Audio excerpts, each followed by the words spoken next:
ایک عورت آئی، اس کا نام ہے سارا. کون ہے؟ کافر. کون ہے؟ طوائف، گانے والی، نچنے والی. مدینے آئی، اے اللہ کے نبی فاقے آ گئے، میری مدد کر. کافر، گانے والی، نچنے والی. آپ نے فرمایا کلمہ پڑھتی ہو؟ کہا نہیں پڑھتی. آپ نے کہا تو گانے والی تھی، تو کیا مکے کے نوجوانوں نے تیرا گانا سننا چھوڑ دیا؟ کہاں، جب سے بدر میں بڑے بڑے سردار قتل ہوئے اب میرا گانا کوئی نہیں سنتا، تو میں بھوک مر گئی ہوں. گانے والی، کافر. تو آپ نے کہا میرے اہل بیت اٹھو اور اس عورت کا دامن بھر دو. صحابہ سے نہیں فرمایا کہ کوئی صحابہ سے کیوں نہیں فرمایا کہ کسی کے جی میں یہ نہ آئے طوائف نو پیسے دیوائی جاندے، کسی کے جی میں یہ نہ آ جائے کہ گانے والی کو پیسے ہمارے دلوا رہے ہیں. واہ یا رسول اللہ، آج آپ دیکھتے آپ کی امت کیا کر رہے ہیں. میرے اہل بیت بنو عبد المطلب، وہ تو میں آسان کر کے کہہ رہا ہوں، میرے اہل بیت بنو مطلب اٹھو اس عورت کا گھر بھر دو. اپنے گھر والوں سے ایک طوائف کی مدد کروائی. میرے نبی کی ہمدردی. ابھی میں صرف غیروں سے بتا رہا ہوں، اپنے غیروں کے ساتھ کیا کیا، اپنوں کے ساتھ آپ نے کیا کیا. حنین کی جنگ میں پہلے شکست ہوئی، بڑی بری طرح، بڑی مشکل سے فتح ہوئی. تو اس میں مال غنیمت میں 6000 قیدی، 40,000 بکریاں، 24,000 اونٹ اور 1,00,000 چھٹانک چاندی. یہ سارا مال غنیمت اور قیدی لے کر آپ جعرانہ کے مقام پر 3 ہفتے بیٹھے رہے. تقسیم نہیں کیا کہ اگر یہ آ کے معافی مانگے تو ہر شے واپس کر. جب 3 ہفتے گزر گئے اور نہیں معافی مانگنے آئے تو پھر آپ نے تقسیم کر دیا. وہ شام کو وہ پہنچ گئے، یا رسول اللہ ہم سے غلطی ہو گئی، ہمیں معاف کیا جائے، ہمارا گھر بار ہمیں واپس کیا جائے، اب تمہارا بھلا ہو جائے. اور میں 3 ہفتے اپنے دوستوں ساتھیوں کو روک کے بیٹھا رہا کہ تم آؤ میں تمہیں واپس کر دوں. بہت بھاری قیمت ہے. ہر قیدی کے بدلے میں 6 اونٹ لے لو اور قیدی مجھے دے دو. کہا یہاں ہمیں منظور ہے. تو آپ نے ہر قیدی کے بدلے میں ان تینوں کو 6 اونٹ دیے اور ان قیدیوں کو اپنے قبضے میں لیا. جب سارے قیدی اکٹھے ہو گئے تو آپ نے کہا ایک جوڑا میری طرف سے سب کو گفٹ کیا جائے. تو ایک جوڑا سب کو گفٹ کر کے آپ نے کہا جاؤ بھائی آپ آزاد ہو. کہا نہیں ہم غلام ہیں، ہم آپ کا کلمہ پڑھتے ہیں. یہ اخلاق نبی ہی دکھا سکتا ہے. کیڑا قیدی چھڑ دے. جانوروں سے آپ کی محبت. ایک اونٹ آیا دوڑتا ہوا اور آ کر اللہ کے نبی کے قدموں میں سر رکھ دیا اور چیخنا شروع کر دیا. تو آپ نے فرمایا تمہیں خبر ہے یہ کیا کہہ رہا ہے؟ یہ کہہ رہا ہے یا رسول اللہ میرا مالک جب میں جوان تھا مجھ سے کام لیتا رہا، اب میں بوڑھا ہو گیا ہوں تو مجھے ذبح کرنا چاہتا ہے، میری جان بچائیں. تو اتنے میں وہ اس کا مالک آ گیا. اس نے دیکھا اس کا اونٹ وہاں. آپ نے کہا بھائی میری ایک سفارش ہے. کہا جی فرمائیں. کہا یہ اونٹ مجھے دے دو. کہا جی آپ لے لیں. کہا جا آزاد ہے موج کر. کوڑے پھینکنے والی کا حال پوچھنے جا رہے. ارے بھائی کیا ہوا؟ وہ ماں جی ہمارے اوپر کوڑا پھینکا کرتی تھیں، وہ کہاں چلی گئی؟ آج کل کوڑا نہیں آ رہا ہمارے اوپر. کہا جی وہ بیمار ہو گئی. اچھا چلو اس کا حال پوچھیں. حال پوچھنے چلے جا رہے ہیں. کس کا؟ جو کوڑے پھینکنے والی کا. وہ کلمہ نہ پڑتی تو اور کیا کرتی. بھائیو میں وہ رخ دکھانا چاہتا ہوں جو چھپ چکا ہے، نظر نہیں آ رہا ہے. جب تک یہ رخ زندہ نہیں ہوگا ہم معاشرہ نہیں بن سکتے. معاشرہ نہیں بن سکتے. ہم بکھری ہوئی اینٹوں کا ملبہ ہوں گے، امت نہیں ہوں گے.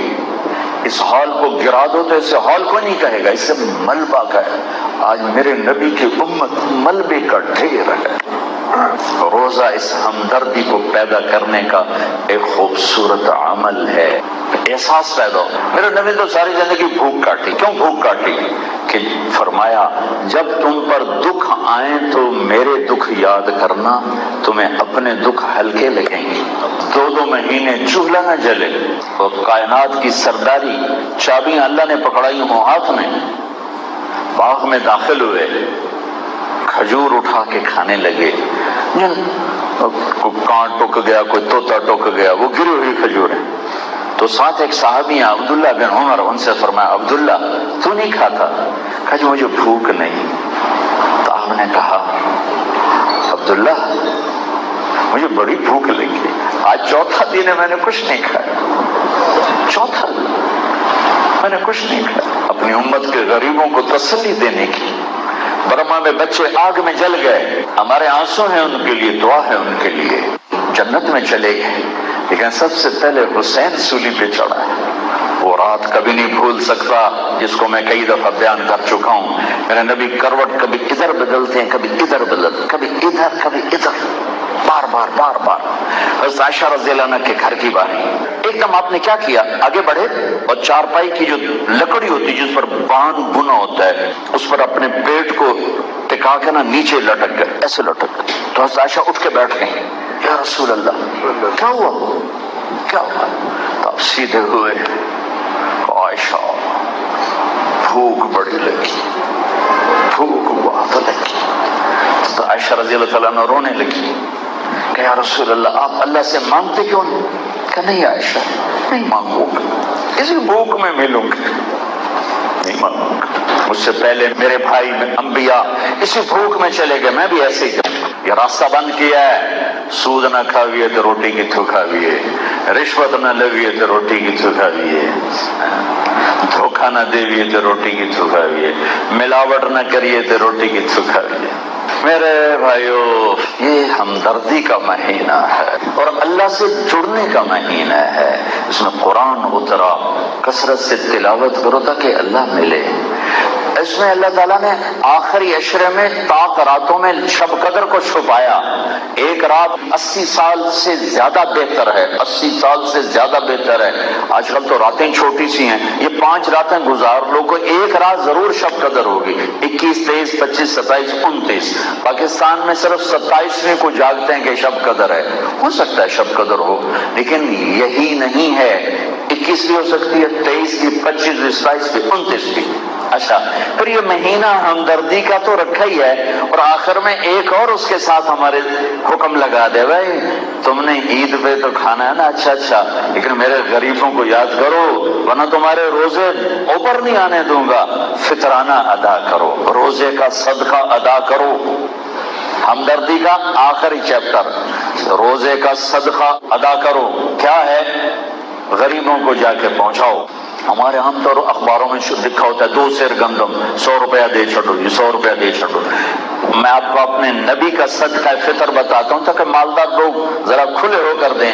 میرے نبی پاک صلی اللہ علیہ وسلم کشمش دیا کرتے تھے، کشمش 3 کلو، گندم 2 کلو، وہ 100 روپے کی ہوتی، اور کشمش 3 کلو 800-900 روپے کی ہوتی۔ کتنا فرق ہو جاتا ہے؟ شاید اس سے بھی اب مہنگی ہو۔ تو آپ جو مالدار لوگ ہو اب بازار سے پتہ کرو اچھی کشمش کا کیا بھاؤ ہے، اس کے حساب سے 3 کلو جب آپ دو گے نا تو کم از کم اس کا 1000 روپے آپ کا بن جائے۔ ایک آدمی کا 1000 روپے اور ایک آدمی کا 100 روپے، کتنا فرق ہے؟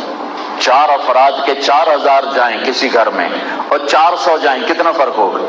4000 میں تو اس کی عید بڑی اچھی گزر جائے، 400 میں تو بیچارے کی دال بھی نہیں پکے گی۔ یا کشمش دیتے تھے یا کھجور دیتے تھے، تو کھجور بھی گندم سے مہنگی ہے، اس کا ریٹ بھی زیادہ ہے۔ میرے نبی سخی تھے، سخی کو پسند فرمائے۔ اللہ الاجود الاجود وانا اجود ولد آدم، آپ نے کہا سنو سب سے بڑا سخی اللہ ہے اور اللہ کے بعد سب سے بڑا سخی تمہارا رسول ہے۔ اللہم لک الحمد کما انت اہلہ فصل علی محمد کما انت اہلہ وفعل بنا ما انت اہلہ انک اہل التقوی و اہل المغفرہ۔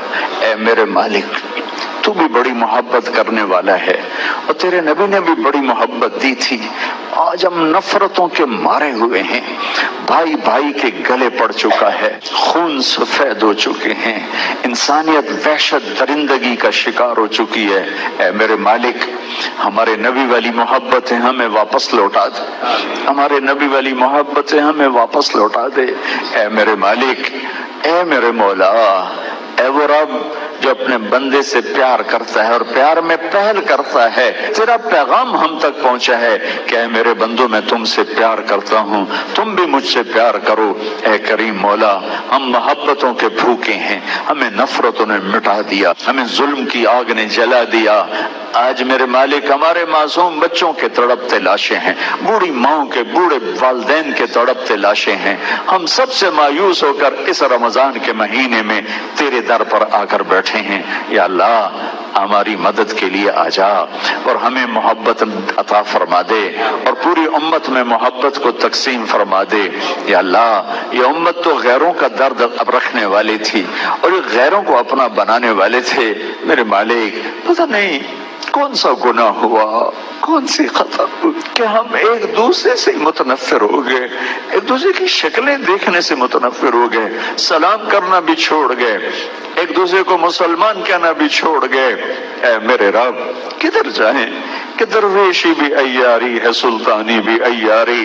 اے میرے رب تیرے محبوب کی امت بھٹکا ہوا قافلہ ہے، اندھیری رات کے مسافر ہیں، کوئی راہبر نہیں، کوئی ہادی نہیں۔ میرے مالک جہاں راہبر ہی راہزن بنے ہوئے ہو تو مہربانی کر دے، ہدایت کا سورج نکال دے یا اللہ، ہمیں اپنا بنا لے یا اللہ، ہمیں اپنی چھاؤں دے دے یا اللہ، اپنے حبیب والی خوبصورت زندگی دے دے ہمیں یا اللہ۔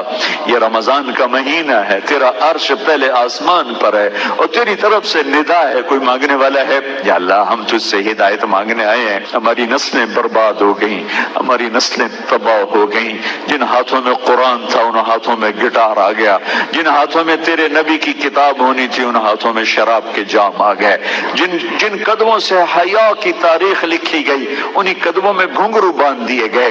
اے میرے مولا جس امت کو دیکھ کر فرشتے حیران ہوتے تھے آج اس امت کو دیکھ کر شیطان حیران ہو رہے ہیں۔ اے کریم مالک ہم تیری منت کرتے ہیں یا اللہ، اپنی ہدایت کا دروازہ کھول دے یا اللہ، محبت کے دروازے کھول دے یا اللہ، اپنی مدد کے دروازے کھول دے یا اللہ، اپنی قدرت کو شامل حال فرما دے یا اللہ۔ یا مالک یوم الدین، یا مالک یوم الدین، یا مالک یوم الدین، ہم تیرے حقیر بندے ہیں اور تو ہمارا مہربان اللہ ہے۔ ہماری جھولی خالی ہے، ہمارے ہاتھ میں کچھ نہیں تجھے پیش کرنے کے لیے، ہم تجھے تیرے نبی کے آنسوؤں کے واسطے سے مانگتے ہیں کہ اس امت پہ کرم فرما دے، رحم فرما دے، فضل فرما دے، ہمیں ہمارے حال پہ نہ چھوڑ یا اللہ۔ یہ رمضان کا مبارک مہینہ ہے یا اللہ، اگلا نصیب ہے یا نہیں ہے یہ تو تجھے ہی پتا ہے۔ اسی رمضان کو امت کی مدد اور نصرت کا رمضان بنا دے۔ اسی رمضان میں تو نے بدر کا معرکہ برپا کیا تھا اور تو نے اپنی مدد کو ظاہر کر کے دکھایا تھا، اسی میں تو نے فتح مکہ دکھایا تھا، اسی میں تو نے قرآن اتارا، اسی میں تو نے اپنے حبیب پر نبوت کو اتارا یا اللہ۔ اسی مہینے میں اس امت کی مدد کو بھی اتار دے، نصرت کو بھی اتار دے، ان کو فرقوں سے نکال کر امت بنا دے، انہیں ٹکڑوں سے نکال کر امت بنا دے، انہیں گروہوں سے نکال کر امت بنا دے۔ اے میرے مالک ہم تیرے نبی کے سامنے نہیں کھڑے ہو سکتے، جو ہمارے اقبال نے کہا تھا کہ ہمارا حساب لینا ہو تو اپنے حبیب کی آنکھوں سے الگ کر کے حساب لینا، کہ ہم تیرے سامنے پیش ہوتے ہوئے تو نہیں گھبرائیں گے کہ تو ہر اثر سے پاک ہے، لیکن تیرے نبی کا سامنا کیسے کریں گے جنہوں نے ہمارے لیے رو رو اپنے کلیجے کو جلا کے رکھ دیا، اپنے سینے کو چھلنی کر کے رکھ دیا۔ اے میرے آقا اس فقیر امت پہ کرم فرما دے، اس فقیر امت پہ رحم فرما دے۔ ہم یا اللہ اس دور کی پیداوار ہیں اس میں چاروں طرف عریانی ہے، فحاشی ہے، ننگ ہے، بے حیائی۔